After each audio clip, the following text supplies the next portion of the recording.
Satu, dua, tiga. Kita tahu sekarang bahwa Allah turut bekerja segala sesuatu untuk mendatangkan kebaikan bagi mereka yang mengasihi Dia, yaitu bagi mereka yang terpanggil sesuai dengan rencana Allah. Kita tahu sekarang. Pertanyaannya, apa yang Bapak Ibu tahu tentang Tuhan? Bapak itu percaya bahwa Yesus adalah Tuhan. Bapak itu percaya bahwa Yesus itu sanggup membuat segala sesuatu tidak ada menjadi ada. Sekarang pertanyaannya, apa yang Bapak Ibu tahu tentang Allah? Allah itu baik Pak? Ya. Allah itu luar biasa Pak? Ya. Ada lagi, apa yang Bapak Ibu tahu tentang Allah? Rebuan mungkin? Rebuan? Apa yang Bapak Ibu tentang Allah? Allah baik Pak? Ya, nggak ada jabat sendiri. Rebu B, apa yang Bapak Ibu tahu tentang Allah? Allah itu kasih. Allah itu kasih, yes. Ada lagi, apa yang Bapak Ibu tahu tentang Allah? Allah itu berkuasa. Allah itu berkuasa. Sekarang saya mau tanya, pernah nggak Bapak Ibu tahu bahwa zamannya Ayub itu anak-anak Allah datang pada Allah, juga ada iblis datang pada Allah. Pernah tahu cerita itu? Yuk kita lihat sebenarnya Ayub 1 ayat 6. Ayub 1 ayat 6 sampai 12. Ayub 1 ayat 6 ya. Datang semua? Saya baca ya, tenang ya. Pada suatu hari datanglah anak-anak Allah menghadap Tuhan, dan di antara mereka datang juga iblis. Tujuh. Maka bertanyalah Tuhan kepada iblis, dari mana engkau? Lalu saya iblis kepada Tuhan, dari perjalanan kemana? Keliling. Mengelilingi dan ada apa dia itu mengelilingi belajar bumi? Iblis apa mengelilingi belajar bumi? Entah apa? Mencari mangsa. Entah? Mencari mangsa. Mencari mangsa. 1 Petrus 5 datang. Baca lagi ya, lama-lama sambil sharing supaya kita ngerti ya. 1 Petrus 5 datang. Saya baca pelan-pelan, kepingin catat ya. Sadarlah dan berjaga-jagalah, lawanmu si iblis berjalan keliling atau berhenti? Keliling sambil mengaum-ngaum dan mencari mangsa. ya dapat Ditelannya. iblisnya di bumi itu berkeliling sambil cari orang dapat Ditelannya. dibujuk supaya dia. Loh Pak, kok iblis nyari orang dibujuk buat apa? Supaya iblisnya ikut dia. Loh, memangnya ini kita siapa? Saudara sebenarnya siapa? Saudara ini sebenarnya umat yang lahir dari surga atau memang lahirnya di dunia? Bapak Ibu ini semuanya aslinya di surga apa di dunia? Kedua, saudara ini aslinya di bumi apa di surga? Surga. Di bukan, lebih saudara ini aslinya di dunia ini apa di surga? Di surga. Yohanes 17, Yohanes 17, 14, 15, 16. Baca sama-sama. Tulis ya. Yohanes 17. Yuk kita lihat. Saudara dari mana? Sebelum ngangkut gas. Seterusnya supaya sudah tahu saudara dan saya dari mana. Yohanes 17 ayat 14, 15, 16. Ya. Dibaca sama-sama pelan-pelan ya. Nanti dibaca 2 kali. Ya, baca ya. 1, 2, 3. Aku telah memberitakan firman-Mu kepada mereka dan dunia membenci mereka karena mereka bukan dari dunia, sama seperti aku bukan dari dunia. 15. Aku tidak meminta supaya engkau mengambil mereka dari dunia, Tetapi supaya engkau melindungi mereka daripada yang jahat. Mereka bukan dari dunia, Sama seperti aku bukan dari dunia. Sekarang saya membuat saudara spesifik, saudara berhubungan langsung dengan Tuhan. Yang kata aku di situ siapa? Ayat 14. Siapa yang aku? Siapa itu? Coba ayat 14. Aku telah memberitakan, aku siapa? Yesus. Namanya Yesus. Yesus. Ini doanya Yesus sebelum disalib. Ya, ini Yesus mau disalib. Dia berdoa dulu sama Bapak di sini. Ya, aku nanti diganti Yesus, firman-Mu untuk Bapa di surga. Nanti Mu ganti Bapa. Nanti mereka itu saya, mereka itu murid-muridnya. Saudara katakan begitu. So, nanti mereka diganti saya, nanti ada engkau diganti Bapak ya. Saya spesifik supaya saudara tahu bahwa saudara benar-benar dari surga. Yuk, pelan-pelan. Akunya diganti Yesus ya. 1, 2, 3. Yesus telah memberikan firman kepada Bapak. Ulang ya sama-sama. 1, 2, 3. Yesus telah memberikan firman Bapa kepada saya, dan dunia membenci saya karena saya bukan dari dunia, sama seperti Yesus bukan dari dunia. 12. Yesus tidak meminta supaya Bapa mengambil saya dari dunia, tetapi supaya Bapa melindungi saya daripada yang jahat. 16. Saya bukan dari dunia, sama seperti Yesus bukan dari dunia. Yesus dari mana? Surga. Oleh karena saudara Yesus sama bukan dari dunia, maka saudara nanti harus baliknya kemana?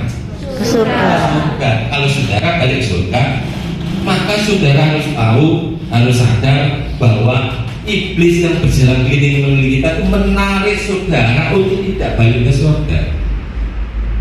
Jelas ya? Lanjut yang ayat 1 ayat 8 sahabat saya. Yang ayat 8. Lalu bertanyalah Tuhan kepada iblis, apakah kau memperdengarkan hambaku Ayub? Sebab tiada seorang pun di bumi seperti dia, yang demikian saleh dan jujur, yang takut Allah dan menjauhi kejahatan. Ayat berikutnya. Lalu jawab iblis kepada Tuhan, apakah dengan tidak mendapat apa-apa Ayub takut akan Allah? 10. Bukankah engkau yang membuat pagar sekeliling dia dan rumahnya serta segala miliknya? Apa yang dikerjakan yang kau berkati, dan apa yang dia makin bertambah begitu. 17. Tetapi ulurkanlah tanganmu dan jamalah segala yang dipunyainya, ia pasti mengutuk engkau di hadapanmu. Yang terakhir kata Tuhan, maka firman Tuhan kepada iblis, nah sekarang yang dipunyainya ada dalam kuasamu, hanya janganlah engkau mengulurkan tanganmu terhadap dirinya. Kemudian berkata iblis dari hadapan itu. Apa yang saudara Bapak Ibu tahu tentang Tuhan? Yang pertama, tadi ngobrol-ngobrol sama iblis, Tuhan ngobrol sama iblis. Kamu tahu tentang hambaku Ayub, saleh dan setia? Tahu. Kamu tahu nggak hambaku Pastor Samuel dia apa? Tahu. Dia setia benar. Iblis tanya, bahasa Tuhan lagi. Bila mbak Anwar Tuhan mbak lindungi, mbak coba kamu nggak lindungi, dia pasti keluar mengajak kamu. Orang yang percaya Yesus saudara dan saya, maka hidupnya dipagari keliling. Ya Pak. Ya, hidup orang yang percaya, yang takut akan Tuhan itu hidupnya dipagari, bukan hanya hidupnya tapi segala milik. Ini Tuhan ngomong-ngomong sama Yesus. Yang pertama, yang kedua, setiap orang yang takut akan Tuhan, apa yang terjadi dalam hidupnya sudah izin Tuhan. Iblis tadi mau menjatuhkan Ayub, izin dulu nggak sama Allah? Izin. Karena saudara dan Yesus sama dari surga, saat iblis mau menjatuhkan saudara, dia izin dulu sama Tuhan untuk menguji apakah saudara itu mau balik ke surga atau tetap tinggal di dunia. Izin sama Tuhan. Kalau Tuhan bilang ya, dan yang ketiga, apa yang kita tahu tentang Allah? Hidup dan mati orang yang percaya sama Tuhan itu ada kendalinya ada di tangan Tuhan. Artinya hidup dan matinya ada di tangan Tuhan. Itu yang pertama. Kita tahu sekarang. Artinya apa yang kita tahu sekarang tentang Tuhan? Yang pertama itu apa? Hidup kita selalu dipagari. Yang kedua, apapun yang terjadi dalam keluarga kita, rumah tangga kita, sudah seizin Tuhan. Yang ketiga, hidup dan mati kita di tangan Tuhan. Kalau memang Tuhan sudah tahu semuanya, perlu nggak kita marah-marah, kita ngomel wis gak Tuhan-Tuhanan nek gereja yo padha wae tetep melarang ya kok saya yo marah sudah. Sebenarnya anak Tuhan ini harusnya marah apa ya? Sebenarnya anak Tuhan ini marah apa kaya? Kaya. Yang sini sebenarnya anak Tuhan ini marah apa kaya? Ada nggak yang marah? Yang miskin? Ada Pak, mau saya pernah alami marah Pak. Melarat itu dibawanya miskin. Melarat dulu dibolehkan miskin dibolehkan jadi cukup, nanti menjadi kaya, sangat kaya, kayak bagus sangat kaya. Ya, kita tahu sekarang ayat ini dibaca sederhana, tapi maknanya yang pertama kita tahu sekarang ada 3 hal yang kita tahu. Sekarang yang kedua, Allah turun bekerja dalam segala hal. Allah turun bekerja dalam segala. Saat saudara dan saya ibadah sini, Allah ada nggak? Ada. Saat saudara nanti pulang tinggal berhenti di restoran, rumah makan, beli bakso, Allah ada nggak? Ada. Saat saudara sama suami tidur, Allah ada nggak? Ada. Suami bekerja, istri bekerja, Allah ada nggak? Ada. Allah dan Tuhan, Allah ada di segala hal. Kalau itu Allah di ada segala hal, maka Allah disebut dengan Immanuel. Kalau Allah Immanuel berarti dia bersama kita. Kalau Allah itu bersama kita setiap hari, maka dia tinggal di mana? Allah kan bersama kita setiap hari. Saya di sini, dia ikut sini. Saya ke sini, dia ada di sini. Saya di sini, saya berbuat bohong pun Allah ada di sebelah saya. Betul? Kalau Allah ada di dekat kita, berarti Allah kan tinggal di dalam diri kita. Betul? Sekarang Allah tinggal di mana? Di mana? Di hati. Satu-satu yang keras.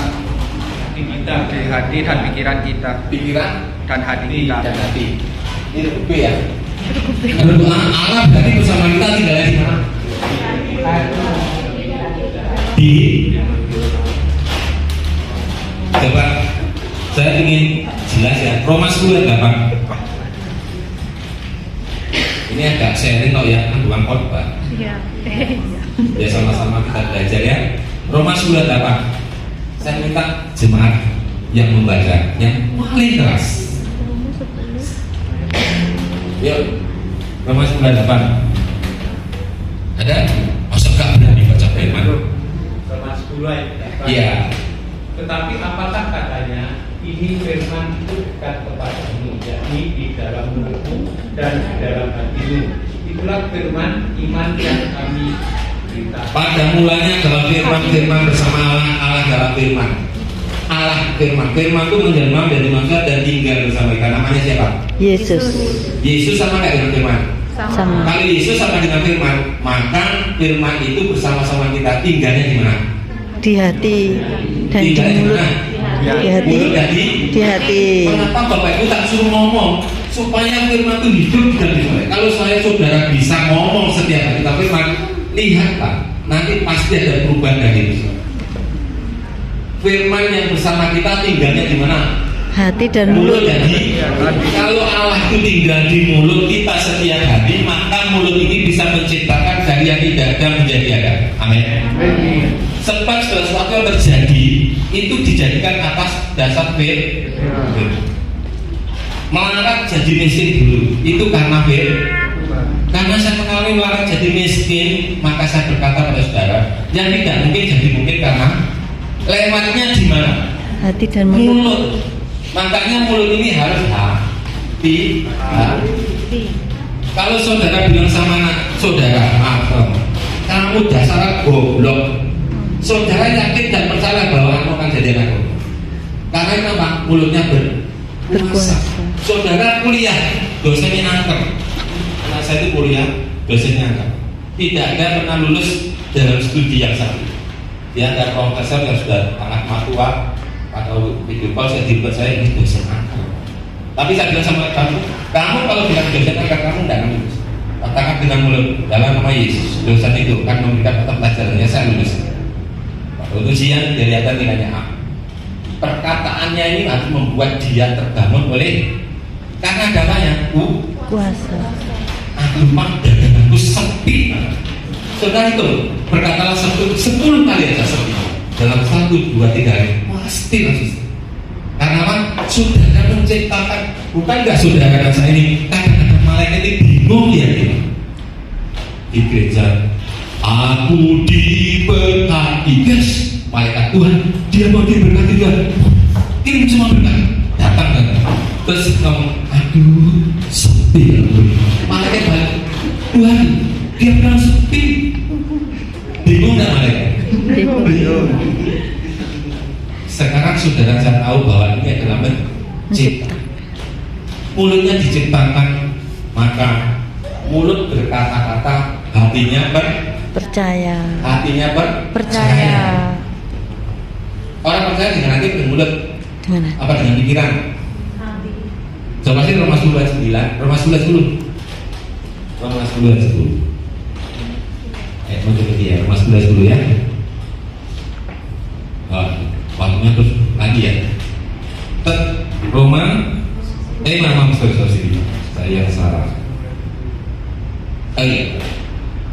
Roma 10 ayatnya yang 10, Roma 10 yang saya ya, Roma 10. Nah, karena dengan hati orang percaya dengan dibenarkan, dan dengan mulut orang mengaku dan diselamatkan. Kalau kita berkata setiap hari yang positif, yang membangun, yang buat baru, yang tidak akan jadi akan lihatlah beberapa bulan kemudian akan ada perubahan di dalam kerajaan saudara, prestasi saudara, keluarga saudara. Jadi kalau bicara memang harus sangat hati-hati, karena firman itu menciptakan dari tidak ada menjadi ada. Kalau sudah pernah yakin, ya kita buka di dalam Bilangan 14 ayat 28. Bilangan 14 ayat 28. Kan? Ya, bapak saya. Bilangan 14 ayat 28. Begini teman-teman.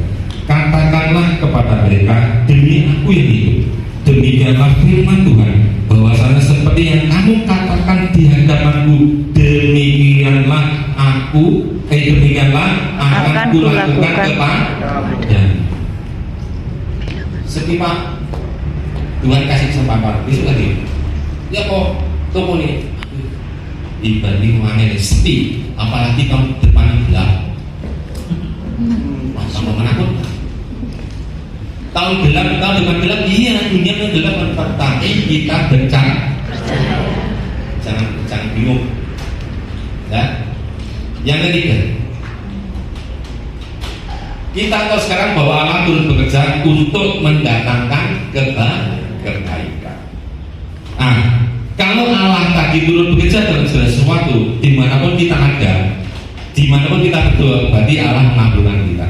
Dia ikut bersama kita. Apakah kita tidak pernah mengalami yang disebut dengan kekurangan? Apakah tidak mengalami masalah? Apakah kita tidak mengalami tangisan? Apakah kita mengalami fase menangis, takut dan sebagainya? Apakah kita bebas dari masalah?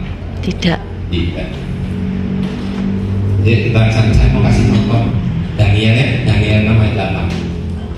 Ini bagus. Daniel 6 ayat 8 ya, dicatat saya tidak apa-apa. Ya. Di kitab Daniel 6 ayat 8 itu masalahnya begini. Seluruh pejabat kerajaan dan semua penguasa wakil raja itu berkumpul dengan seluruh bupati membuat aturan bahwa semua orang saat tombolnya dipencet, misalnya bahasa kasarnya begitu, bahasa gampangnya, maka seluruh rakyat dan seluruh pejabat harus menyembah siapa? Raja. Di bentuknya Daniel 6 percaya.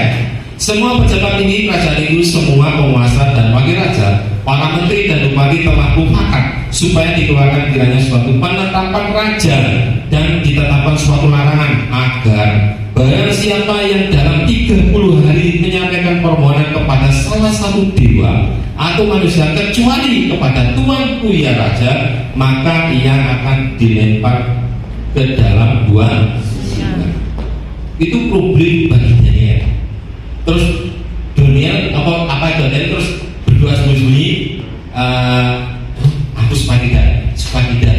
Setiap orang kalau Daniel itu pejabat, dia berpikir kalau aku nanti ikut ikut menyembah dia, otomatis dia keluar dari kepercayaan. Maka kita lihat ayat yang 11.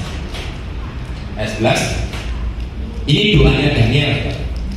Demi didengar Daniel bahwa surat perintah itu telah dibuat, pergilah ia ke rumahnya dalam kamar atasnya dan tingkat-tingkat yang terbuka ke arah Yerusalem. Tiga kali sehari ia berlutut berdoa serta memuji Allah seperti yang biasa dilakukan. Jadi dia tidak menyembah raja, tapi dia tetap berdoa dengan imannya kepada Allah. Ya, ini doanya. Apa doa Daniel dijawab? Yuk satu lagi, ayat yang 17. Ayat 17. Daniel 17.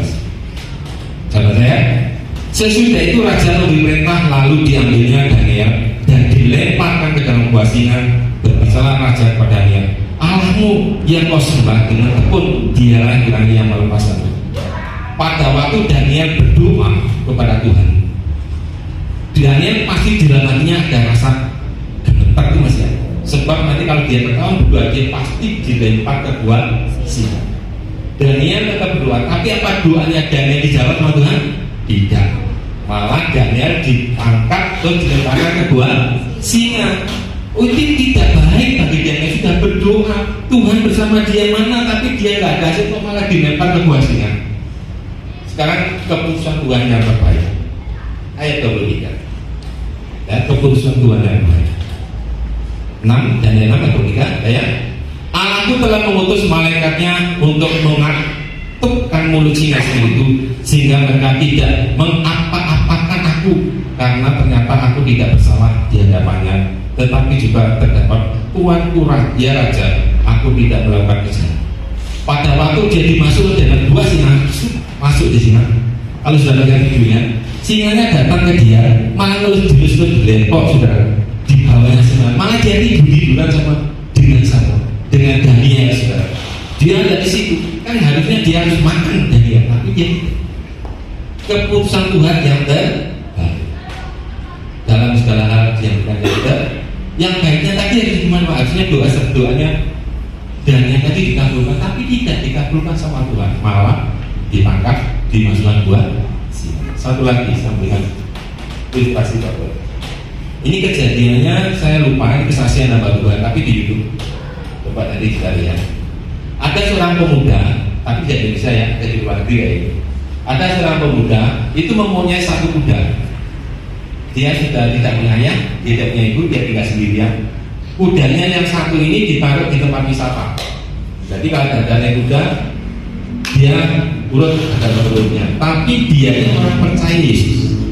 Selalu dia berkata dalam kudanya, Tuhan turut bekerja di kudanya dia.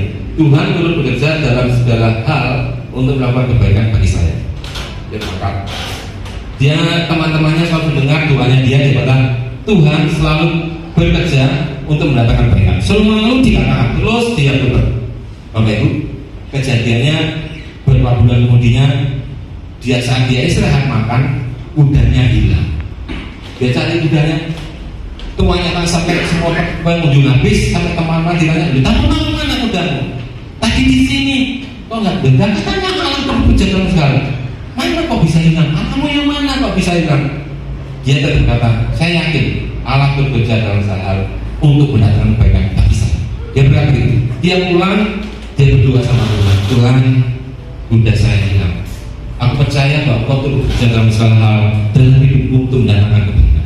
Dia selalu berkata, hari dua tidak ada apa-apa, dia tidak ketemu lagi, dia cari tidak ketemu. Sampai 1 minggu juga, dia tidak menemukan kudanya, dia duduk di terus tidak bisa bekerja, uangnya hampir habis. Tiba-tiba saja dia menemukan bahwa Allah turut bekerja dalam segala sesuatu mendatangkan kebaikan. Kudanya kesana itu datang bawa istri sama lain. Dia lihat bengek kuda di sana. Ya, karena ini dirawat sejak kecil, majikannya dia datang ke majikannya tapi bawa istri sama anaknya. Lalu kuda ditanya, kamu kok bawa istri? Kan enggak sudah. Ditanya, ini kudanya siapa yang ikut ini? Ditanya ke tempat, ada kuda siapa yang kehilangan? Dia nggak ada yang ngaku. Tiga kuda tadi dibuat di taman wisata, ada 3 sajian dengan 1 jadi 3 sekarang. 3 dibuat tempat wisata semua. Dia berkata, luar biasa, Tuhan betul bekerja dalam segala hal tentang kebaikan kepada teman-teman. Tengah bilang, oh luar biasa ya. Dalam waktu 1 bulan kemudian dia jatuh, patah, sehingga teman-teman yang gotong harus jadi ada rumah sakit ya, jadi ada kayak pengobat. Diadakan situ dia pengobatan, dia di sana untung di sana nggak bisa jalan, kudanya akhirnya dikombongan semua. Dalam bersamaan itu 1 minggu dia berobat tidak bisa jalan. Bersama juga negara itu mengirimkan angkatan militernya datang ke desa-desa untuk mengambil semua anak muda dan orang tua yang masih bisa wajib militer untuk ikut semua. Karena itu negara wajib militer. Datang ke desa itu semua dibawa semuanya, termasuk datang ke rumah ini karena dia tergeletak kakinya tidak bisa jalan, dia ditinggal. Semua berangkat teman-temannya, semua yang ikut bersama mereka itu berangkat semua wajib militer. Dalam 1 bulan kemudian negara itu selesai wajib militernya, tapi teman-temannya tadi tidak kayak kembali. Saat itu dia 1 bulan itu bisa berjalan pelan-pelan, kemudian dia bekerja kembali. Dia melihat teman-temannya tadi tidak pernah ada lagi ke tempat wisata. Dia berkata, betul-betul Tuhan turut bekerja dalam segala hal mendatangkan kebaikan di mana Pak? Kalau dia tidak jatuh kakinya patah, dia pasti wajib. Itu yang betul-betul membuat ayat ini luar biasa. Jadi Tuhan bekerja bersama kita, tidak kita sampai-sampai, tapi dia membuat proses yang keputusannya terbaik bagi kita. Yang keempat, bagi mereka yang mengasihi. Kita tahu sekarang bahwa Allah turut bekerja dalam segala hal. Ya, bagi mereka yang mengasihi. Nah, sekarang balik, siapakah orang yang mengasihi dia? Anda tahu? Apa ya? Nanya, orang yang mengasihi dia adalah orang yang melakukan firman-Nya. Setiap orang yang melakukan firman-Nya maka dia mengasihi, kita mengasihi dia. Yaitu bagi mereka yang terpanggil sesuai dengan rencana Allah. Setiap orang yang terpanggil sesuai dengan rencana Allah. Ya. Sekarang saya mau tanya Bapak Ibu sekarang 1 kali lagi aja ya. Siapakah yang terpanggil sesuai dengan rencana Allah? Apakah Bapak Ibu ini ada rencana Allah di dalam diri saudara semuanya? Masih lagi, apakah Bapak Ibu yang di sini itu sebenarnya di dalam Bapak Ibu semua itu ada rencana Allah? Coba ya, kita akan baca bersama ayatnya Efesus 2:10. Efesus 2 ayat 10 ya. Efesus 2 ayat 10. Dan itu semua dibacakan lagi yang keras. Efesus 2 ayat 10. Efesus 2 ayat 10. Karena kita ini buatan Allah, diciptakan dalam Kristus yang untuk melakukan pekerjaan baik yang dipersiapkan Allah sebelumnya. Ia mau supaya kita hidup dalamnya. Ya, Efesus 2. Karena kita ini buatan Allah, diciptakan dalam Kristus Yesus untuk melakukan segala perbuatan baik yang dipersiapkan Allah sebelumnya. Ia mau supaya kita hidup di dalamnya. Tuhan itu sudah memanggil saudara saya itu jauh sebelum saya datang kepada. Nah, setiap kita itu disediakan pekerjaan masing-masing saudara, dan Tuhan mau supaya saudara saya hidup di pekerjaan yang Tuhan siapkan. Ya, apa Pak pekerjaan yang kita yang Tuhan siapkan? Otomatis pekerjaan Tuhan siapkan itu adalah pekerjaan yang membuat saudara dan saya hidup dalam damai sejahtera. Tidak mungkin Tuhan merencanakan hidup yang tidak ada. Ya, kalau kita melihat pada waktu Yesus ada di dalam dunia, maka dia berkata, akulah terang dunia. Sekarang kalau Yesus tidak ada di dalam dunia, maka dia berkata, kamulah terang dunia. Saudara dan saya, apa sih Pak pekerjaannya sebenarnya? Pekerjaan saudara yang dirancangkan pada kita semua adalah saudara dan saya bisa menjadi terang dunia. Nanti tahun 2023 itu gelap katanya.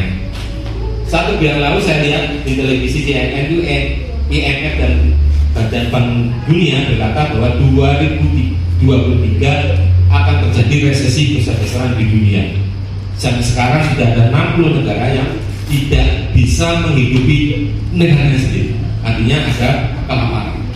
Indonesia katanya Pak Presiden Joko Widodo tahun 2002 adalah gelap. 2023 ya, 2 tahun depan 2002. Sekarang kan Oktober ya, Oktober, November, Desember. Dari tahun depan katanya gelap.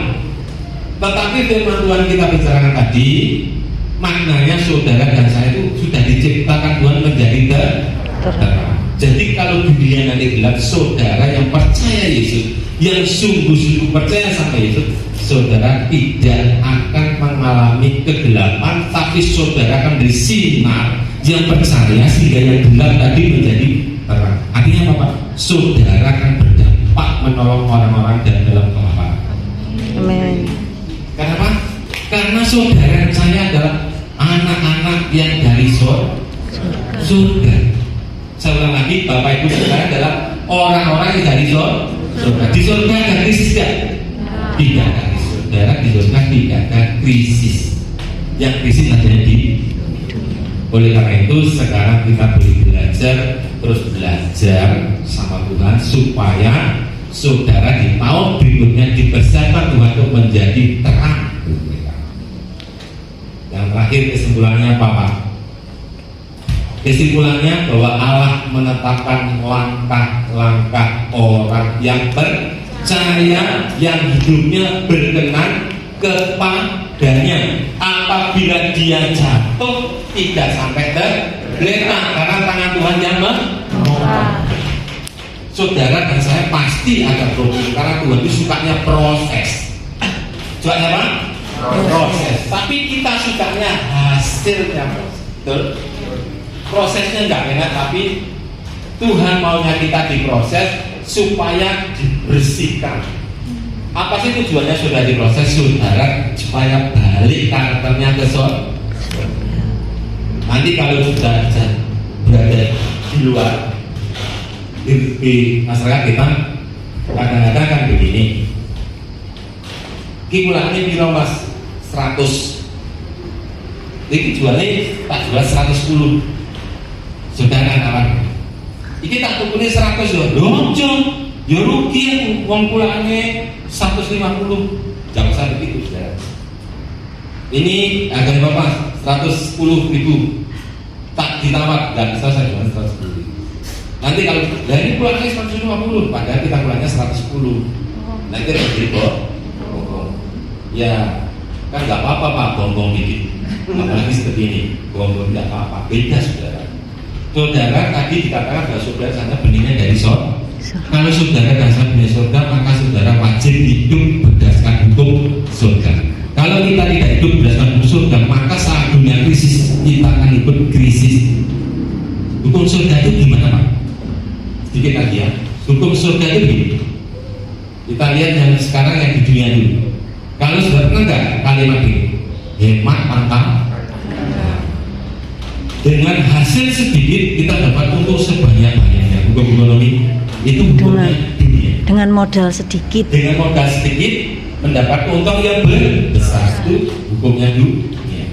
Kalau hukum surga, ada orang yang menyebar, tetapi bertambah bahaya.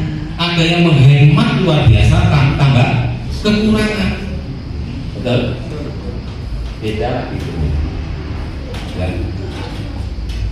Tapi Tuhan bilang kita harus belajar mengikuti sistemnya surga supaya kita tidak masih banyak lagi yang saya mengundang musik sudah ada musik singernya macam Pak. Jadi sore hari ini atau malam hari ini kita belajar bersama-sama, kasih bersama karena saya pernah belajar mengikuti orang yang melarang itu ternyata seperti walaupun kita ibadah yang rajin, doa yang rajin, dalam apapun yang kita kerjakan semua itu, tetapi tidak berubah hidup saya. Ekonomi saya tidak berubah sama sekali. Tetapi setelah kamu belajar sama bahwa Tuhan itu turut bekerja dalam segala hal dan beda, maka saya mulai mengoreksi diri. Yang mulai mengoreksi diri, saya belajar dengan Tuhan. Akhirnya kalau ekonomi dipulihkan, maka keluarga pun Mungkin kemampuan nggak terlalu banyak, nggak terlalu panjang ya. Saya buat secara singkat saja. Semoga Bapak Ibu mendapat berkat ya. Kita akan ke tujuannya nanti ya. Saya suka walaupun saya nggak mau karena saya suka. Haleluya.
tuntun, kakak bimbing firman-Mu dan diterima berjalan ya Tuhan kehidupan kami semua. Terima kasih Bapak surga, berkati anak-anak Tuhan tempat ini menjadi umat-umat yang luar biasa, menjadi terang yang luar biasa. Apapun yang terjadi dalam dunia ini, dia tetap bersinar karena tetap tinggal di dalam hidup kami.